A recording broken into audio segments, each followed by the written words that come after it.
Baik, di pertemuan minggu lalu kan kita sudah berbicara mengenai hermeneutika filosofis ya. Di minggu ini kita akan berdiskusi berkaitan dengan hermeneutika kritis. Ibu sudah memberikan bacaan ya, kemudian slide presentasi dan juga video penjelasan. Apakah sudah dibaca dan disimak penjelasannya?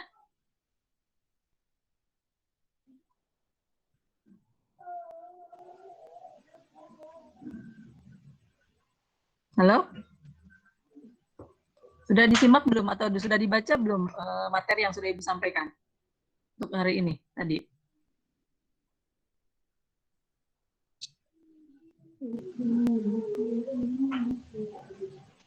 Suara Ibu terdengar tidak?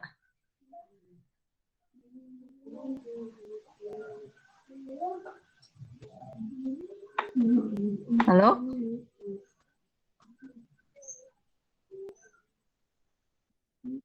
Ya, ya.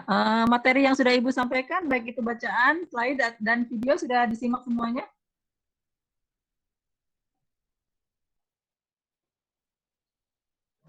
Ya, semoga sudah dibaca ya, karena Ibu sudah memberikan materi itu sudah lengkap ya, ada bacaannya, ada slide presentasinya, juga penjelasannya. Semoga kalian meluangkan waktu untuk perkuliahan ini untuk dibaca, disimak, dan diperhatikan. Nah, bila ada yang masih mau ditanyakan, dipersilakan di pertemuan ini. Google Meet ini adalah untuk pendalaman dan tanya jawab dari materi yang sudah Ibu sampaikan. Silakan.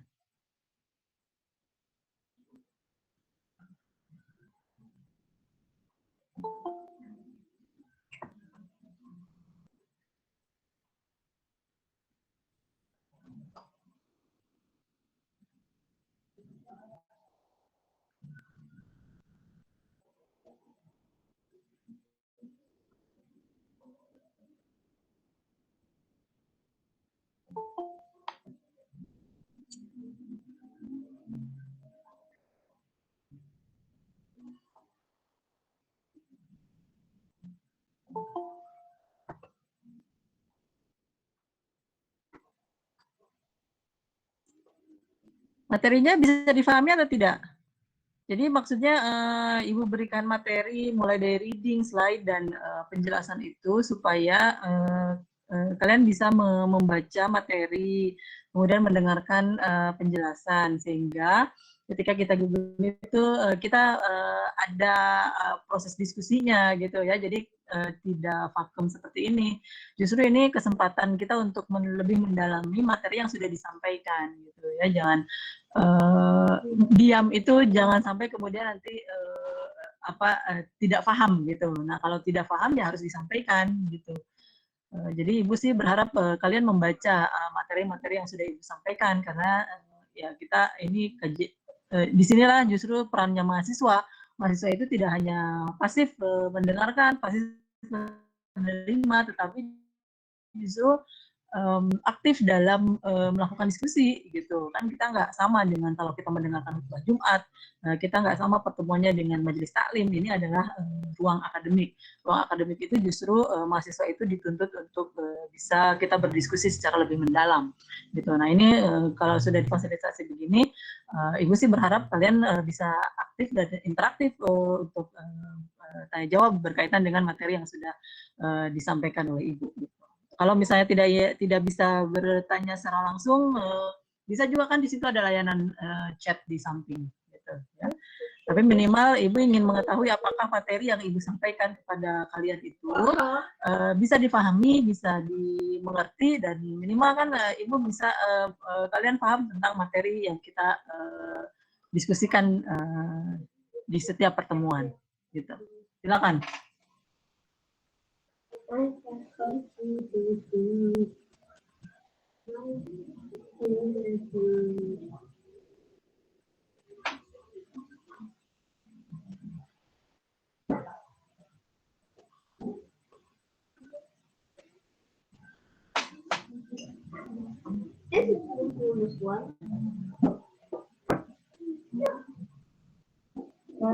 Ini ada nih semuanya. Yudi, ada Yudi. Suaranya sudah tidak ada. Bilang, Bu. Hadir, Bu. Oke, Jelita ada? Ada Ibu. Iya, kirain Ibu pada nggak ada nih. Ibu ngomongnya sendirian soalnya. Ibu, saya izin bertanya. Ya, silakan.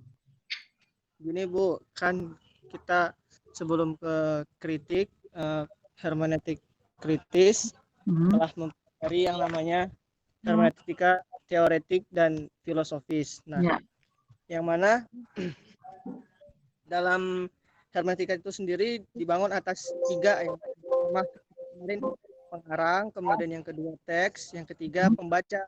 Nah, kalau segi pengarang itu lebih ke hermeneutika teoritis, kemudian kalau dari segi pembaca itu mengacu kepada hermeneutika filosofis. Nah, yang ingin saya tanyakan, kritis ini kemana arahnya gitu, Bu? Signifikannya gitu. Mungkin itu saja. Ya, bagus pertanyaannya, Surya. Jadi kalau misalnya kita lihat ini hermeneutika kritis itu, jadi yang perlu diingat gini, hermeneutika modern itu kita bagi menjadi 3 ya, yang tadi hermeneutika teoritis, hermeneutika filosofis, dan hermeneutika kritis. Nah, hermeneutika tadi disampaikan betul, hermeneutika teoritis itu lebih menekankan penggalian makna itu sesuai dengan yang diinginkan oleh pengarang. Sementara hermeneutika filosofis dia lebih menekankan pencapaian makna itu dengan pelibatan lebih mendalam dari kita sebagai pembaca. Gitu. Nah, lalu posisi hermeneutika kritis ada di mana? Gitu, ya. Nah, ini hermeneutika kritis itu dia posisinya ada menggabungkan antara di hermeneutika teoritis dan hermeneutika filosofis. Ya, jadi ini dia berusaha menggabungkan. Pada tataran mana? Nah, di penjelasan Ibu kan menyatakan bahwa ketika kita disodorkan pada sebuah teks, kita jangan menganggap teks itu innocent, gitu ya. Innocent itu jadi artinya kita harus melakukan kritis, bersikap kritis terhadap isi dari teks itu, gitu ya. Kritis itu di sini adalah kita harus curiga, harus waspada. Dalam arti positif ya, curiga dan waspada terhadap teks yang mungkin saja di dalamnya ada muatan-muatan ideologi atau kekuasaan tertentu yang ingin disampaikan terhadap pembacanya. Nah, untuk membongkar itu semua, menurut hermeneutika kritis kita harus bersikap kritis, pembacaan aktif terhadap teks yang sedang kita baca. Caranya bagaimana? Caranya adalah 2 aspek. Yang pertama adalah dengan psikoanalisis. Psikoanalisis itu adalah mencari tahu sebetulnya ada hambatan apa di alam bawah sadar seseorang, kita sebagai pembaca atau pengarang, yang kemudian tidak muncul ke permukaan. Gitu. Itu yang ingin dibongkar sebetulnya, ada hambatan-hambatan dalam komunikasi. Nah, yang kedua itu adalah dengan cara memahami proses menafsirkan itu. Kalau menurut hermeneutika kritis ada 2 aspek, menggabungkan 2 aspek. Satu, dia membedakan antara penjelasan explanation dengan pemahaman, gitu ya, understanding. Nah, menggabungkan 2 hermeneutika teoritis dan filosofisnya ini di bagian cara memahami itu. Yang tadi, yang satu penjelasan itu kalau menurut Habermas dia masuk pada hermeneutika teoritis. Karena apa? Karena ketika kita memahami sebuah teks, kita sudah harus mengikuti aturan-aturan atau teori-teori pemahaman secara umum, gitu. Yang itu kan kalau bersifatnya teori itu ada di hermeneutika teoritis. Karena kalau teori itu kan dia sudah bersifat agent, harus diikuti secara umum, gitu ya, berlakunya secara umum, gitu. Nah, dalam pemahaman Habermas ini yang disebut penjelasan. Penjelasan itu kita mengikuti aturan main ketika memahami sesuai dengan aturannya secara umum. Yang itulah yang kemudian nanti sampai kepada pemahaman kita secara objektif, gitu ya, aturan-aturan memahami secara umum. Tetapi juga ketika kita sembari memahami dengan mengikuti aturan-aturan secara umum, di situ kan ada aspek subjektivitas yang bermain, yang kita sebut sebagai understanding. Understanding itu cara memahami itu melibatkan pengalaman-pengalaman individu di setiap tempat dan masa, gitu ya. Contoh aja, pemahaman saya misalnya itu akan sangat berbeda cara membaca sebuah teks dengan pemahaman misalnya kita membaca tafsir Ibnu Katsir saja, ya, membaca tafsir Ibnu Katsir. Perspektif Ibu terhadap tafsir Ibnu Katsir ketika misalnya membaca ayat-ayat yang berkaitan dengan keadilan terhadap perempuan, ya, terhadap perempuan. Karena Ibu sudah punya background ideologi, misalnya saya sebagai aktivis, misalnya aktivis kesetaraan perempuan, maka Ibu akan melakukan pembacaannya dengan perspektif feminis, gitu, background, karena background Ibu di situ. Maka cara baca Ibu terhadap tafsir Ibnu Katsir tentu akan memunculkan kritikan-kritikan terhadap tafsir Ibnu Katsir itu berdasarkan perspektif Ibu, karena pengalaman yang Ibu rasakan bahwa saya harus berjuang untuk membela keadilan terhadap perempuan. Sementara beberapa penafsiran yang dikemukakan oleh Ibnu Katsir ternyata dia masih bias gender, gitu. Nah, kemudian kita masuk ke dalamnya, kenapa nih itu kan perspektif pembaca, gitu. Nah, kemudian kita cari tahu sebetulnya kenapa sih Ibnu Katsir itu menjelaskan misalnya penafsiran berkaitan dengan perempuan itu kok sangat bias gender, gitu. Nah, kita masuk ke dunia pengarang itu, ya, ke dunia pengarang untuk mengetahui ada aspek apa sih kemudian yang menghalangi misalnya Ibnu Katsir untuk menyatakan bahwa ini Islam itu datang untuk membebaskan perempuan, gitu ya, dari belenggu-belenggu budaya patriarki yang muncul di Arab Jahiliyah. Tapi ini kok masih terkungkung dalam budaya itu, gitu. Nah, kemudian kita bongkar nih, misalnya Ibnu Katsir itu hidup di kondisi situasi yang seperti apa, tatanan masyarakatnya seperti apa, background hidup dianya juga seperti apa, sehingga kita bisa sampai pada kesimpulan misalnya, oh iya pantas saja misalnya Ibnu Katsir misalnya tidak mendukung tentang kesetaraan terhadap perempuan, karena misalnya budaya di mana Ibnu Katsir menuliskan tafsirnya itu budaya patriarkinya sangat kuat, sehingga misalnya kalau beliau menuliskan yang bertentangan, maka mungkin tafsirnya tidak akan diterima dengan baik, misalnya, gitu. Nah, itu cara membongkar itu seperti itu. Nah, itu kan pengalaman-pengalaman tadi dari pengalaman Ibu secara individu yang sifatnya subjektif. Nah, ini kan yang diusung oleh hermeneutika filosofis yang menyatakan bahwa setiap individu itu sudah punya apa yang disebut sebagai for having, for grasping, gitu ya. Karena kita bukan seseorang yang bebas nilai, gitu, tapi kita sudah punya pengetahuan-pengetahuan awal yang itu punya interest tersendiri di dalam diri kita, yang itu tidak bisa kita lepaskan ketika kita melakukan pemahaman terhadap teks, gitu. Nah, aspek understanding inilah yang nanti akan subjektif. Oleh sebab itu, ada aturan-aturan main secara umum, itu yang oleh Habermas disebut penjelasan, yang nanti sifatnya objektif, tetapi juga tidak mengabaikan aspek individu yang mungkin di dalamnya terkungkung dengan berbagai aspek ideologi, interest, kepentingan, dan itu juga ada proses, gitu ya. Oleh sebab itu kita tidak mengabaikan aspek objektivitas, tetapi juga tidak mengabaikan untuk yang hermeneutika kritis, ya, tetapi juga tidak mengabaikan aspek subjektivitasnya tersebut. Maka proses memahami itu harus mendialogkan, dialektika itu yang disebut dialektika antara tadi yang objektif dengan yang subjektif, gitu ya. Maka itulah proses dalam memahami sebuah teks yang diusung oleh hermeneutika kritis. Gitu, Surya. Bisa dipahami atau tidak? Bisa dipahami, Bu. Terima kasih. Oke. Yang lainnya silakan.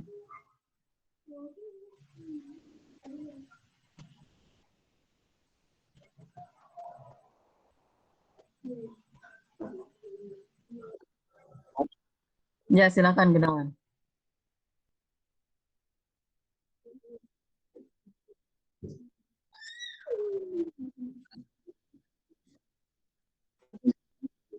Hmm.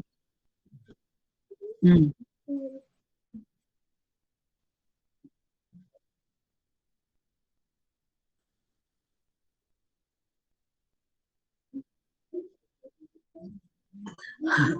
Ya kita tidak perlu menghindari ya. Jadi sebetulnya sebagai yang bergelut di bidang akademik, kita tuh bukan majelis taklim ya. Jadi jangan kemudian berasumsi. Justru ini perlu pemahaman yang baik juga kita. Kita tidak menjudge. Pertama kita tidak menjudge, ya, tidak menghakimi, gitu. Kan kita tidak boleh menghakimi yang ini salah, yang ini benar, tapi kajiannya adalah bersifat akademik. Gitu. Dan tidak perlu juga kita menghindari, tetapi ketika kita berdekatan dengan teks, apapun teksnya, kita perlu critical thinking-nya perlu dibangun, gitu. Jadi ketika kita dihadapan kepada sebuah teks itu jangan kemudian kita terima apa adanya, gitu. Teks itu diterima apa adanya, kemudian kita ambil apa adanya, gitu. Tidak, tetapi justru kita perlu masuk ke dalam teks itu dengan membuat berbagai pertanyaan kritis. Misalnya, kenapa sih penulis itu membuat teks ini, kenapa pemahamannya seperti itu, apa yang melatar belakanginya, emang dia afiliasinya kemana sih, gitu. Jadi sambil kita membaca itu, sambil kita membuat itu yang disebut dengan active reading ya. Active reading itu kita memberikan banyak pertanyaan sembari kita membaca, gitu. Bukan membaca secara pasif menerima begitu saja, gitu dengan kepala kosong, tidak, tetapi justru kita melakukan interogasi, gitu istilahnya kalau dalam bahasa mudahnya. Kita melakukan interogasi terhadap teks yang sedang kita baca. Mungkin saja teksnya begini, mungkin saja dia ada muatan begitu, gitu. Jadi oleh sebab itu kita tidak perlu menghindari, gitu ya, menghindari teks apapun karena kita di dunia akademik, tetapi justru teks mau yang pro mau yang kontra, dengan pemahaman kita terima, tetapi semuanya dilakukan secara kritis, gitu ya. Ada catatan-catatan kritis yang perlu kita bangun ketika kita mendekati sebuah teks. Nah, ini mungkin akan sangat bagus ketika kita, dan bukan berarti juga kita tidak bisa belajar dari mereka yang kemudian mau pro dan kontra. Kita belajar dari mereka, cara misalnya mereka memaparkan, cara dari segi keilmuan dan lain sebagainya. Tetapi kemudian kita mengetahui itu setelah kita melakukan berbagai macam pertimbangan tadi, gitu ya. Baik buruknya, kemudian argumentasi ilmiahnya, sehingga kita tidak taklid buta lah istilahnya ya.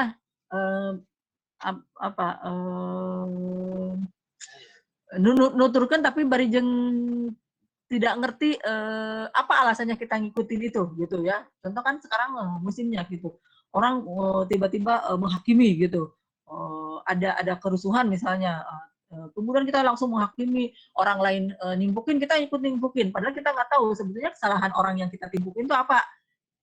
Nah itu yang seperti itu yang tidak boleh, gitu ya. Tanpa mengetahui dulu persoalannya, kemudian kita ngikut-ngikutin aja, gitu. Tetapi semuanya harus di-clearkan dulu persoalannya apa, yang disampaikannya apa, bagaimana. Nah ini budaya kita media sosial ini sebetulnya menghilangkan daya kritis kita, gitu, terhadap informasi-informasi yang sampai ke kita yakin aja, padahal kita belum tentu sesuatu itu benar atau tidak, gitu kan. Sekarang tuh banyak dibuat-buat di crop gitu, kayak gitu, seolah-olah benar, padahal kan tidak. Nah, tugas kita adalah critical thinking, itu adalah jangan mempercayai segala sesuatu yang sampai kepada kita sebelum kita investigate, gitu loh, maksudnya menginvestigasi dulu tentang apa itu. Nah, sebetulnya berbagai macam kajian tafsir itu adalah contoh yang paling mudah untuk kita misalnya menelusuri muatan-muatan ideologi apa yang kemudian muncul di balik seseorang menafsirkan itu. Karena apa? Karena kan kita tahu bahwa kajian-kajian tafsir itu ada tafsir ilmi kah, ada tafsir Syi'i kan, kemudian ada juga tafsir yang afiliasinya Asy'ariyah, kemudian ada juga yang tafsir afiliasinya Mu'tazilah. Nah, kita akan paham kenapa kemudian misalnya para mufasir itu sampai pada, karena apa? Misalnya teksnya kan satu sama Al-Quran, tetapi kenapa dalam proses menafsirkannya kemudian berbeda? Nah ini karena ya mereka punya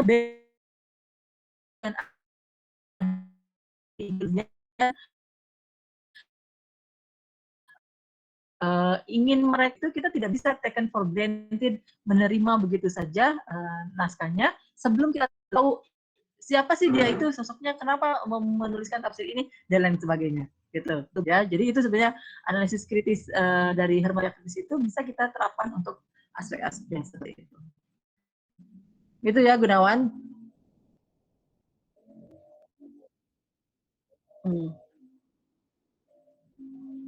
Yang lainnya masih ada? Ada, Bu. Ya, silakan Lutfi. Ini bukan cara kita kritis gitu kan. Salah satunya adalah memahami atau understanding being the world itu, Bu.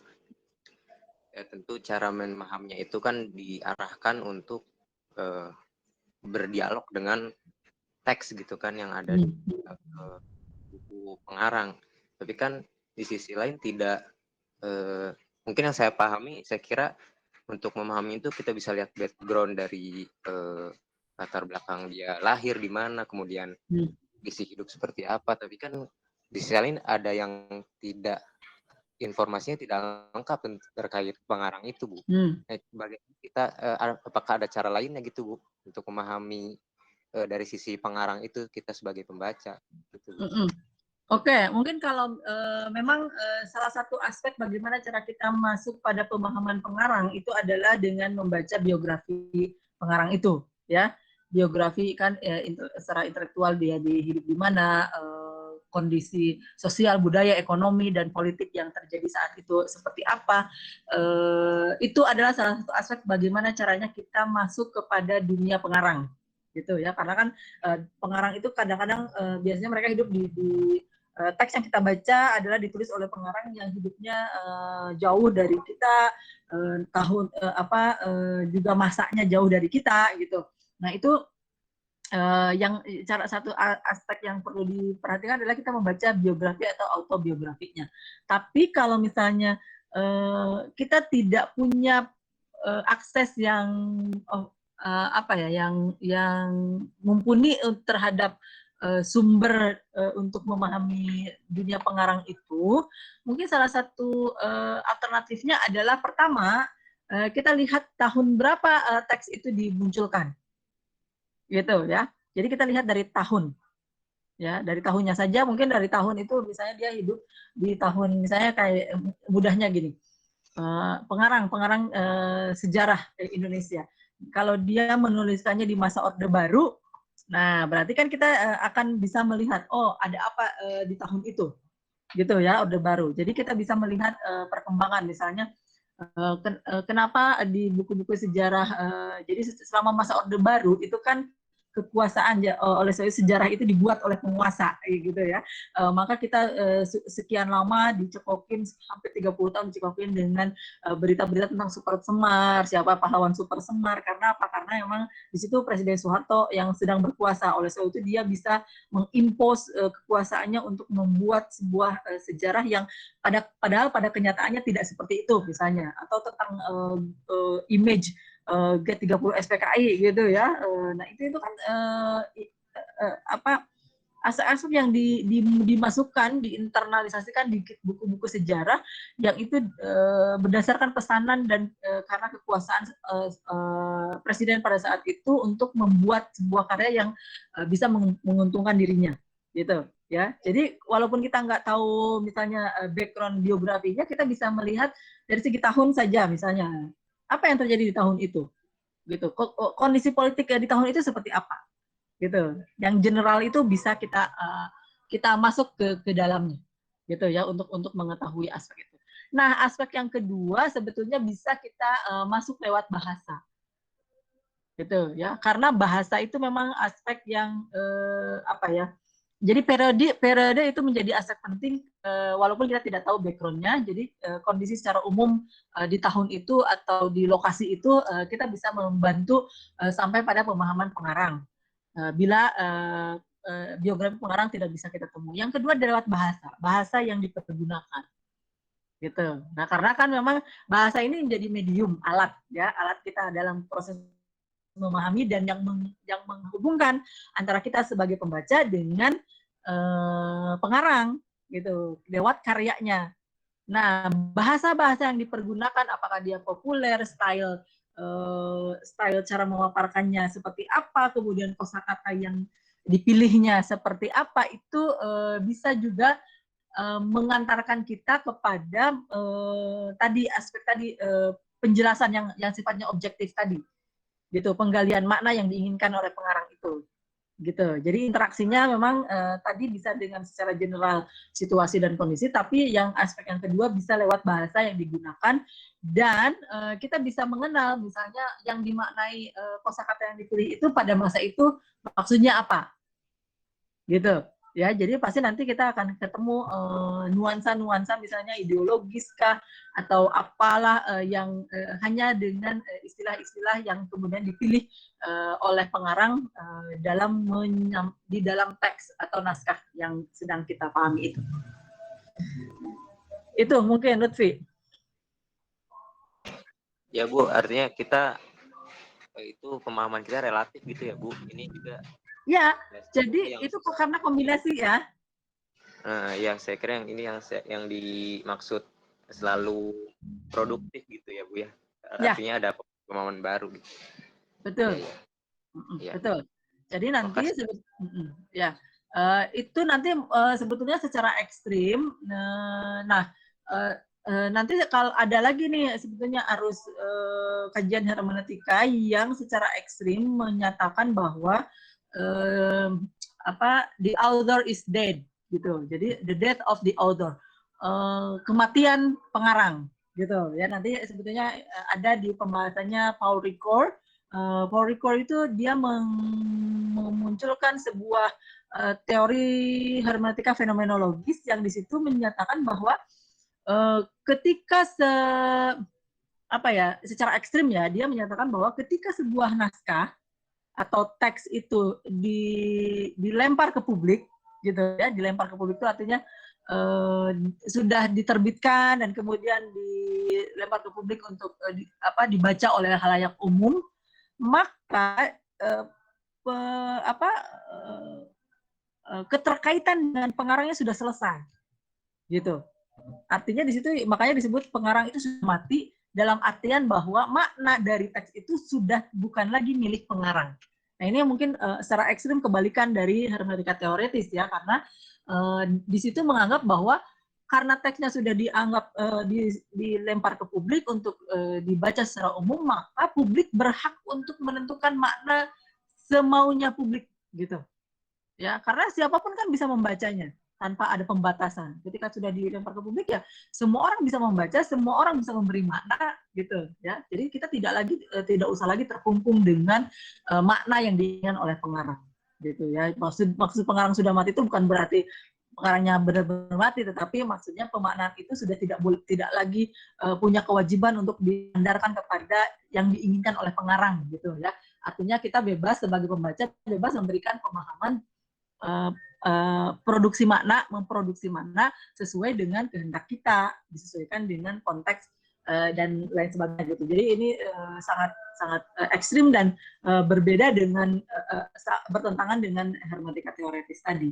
Nah, tetapi kalau misalnya kalau yang hermeneutika teoretis kita masih menghubungkan nih, masih tetap kita punya keterkaitan dengan pengarang gitu ya, untuk mengetahui apa sih aspek yang tidak dimunculkannya oleh pengarang itu, tetapi di sisi yang lain juga pengalaman kita, pemahaman kita sebagai pembaca diakomodir gitu, bahwa tadi kita juga punya subjektivitasnya sendiri, kita punya ideologi sendiri sebagai pembaca gitu ya. Nah, ini yang kemudian jangan sampai ideologi itulah yang harus terbebas gitu ketika melakukan pembacaan atas teks itu. Karena apa? Karena yang diinginkan adalah pemaknaan yang bebas dari penguasaan gitu ya. Jangan sampai juga kita padahal teksnya bicara begini, tapi karena kita punya ideologi tertentu yang ingin disampaikan, maka yang kita sampaikan fake gitu, tidak sesuai dengan yang makna yang seharusnya disampaikan gitu. Karena apa? Karena ada yang ingin kita tutup-tutupi gitu. Nah, itu juga termasuk ideologi. Nah, itu sebenarnya tidak boleh, yang tidak diinginkan oleh hermeneutika kritis gitu.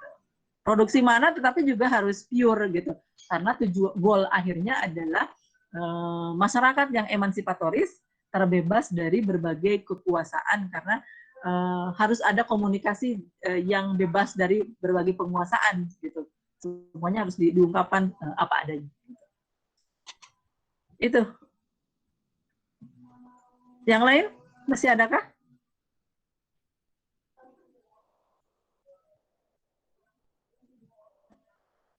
Oke, bila tidak ada, mungkin kita cukupkan dulu sampai di sini. Terima kasih atas kepada mahasiswa yang sudah hadir hari ini. Terima kasih juga untuk yang sudah bertanya. Tadi ada Surya, kemudian ada Surya Adam, ya, ada Lutfi Alfian, dan ada Gunawan.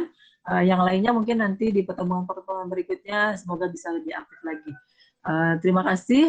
Akhirul kalam. Assalamualaikum warahmatullahi wabarakatuh. Waalaikumsalam warahmatullahi wabarakatuh. Waalaikumsalam warahmatullahi Waalaikumsalam, wabarakatuh. terima kasih Bu. Terima kasih Bu. Waalaikumsalam. Ya,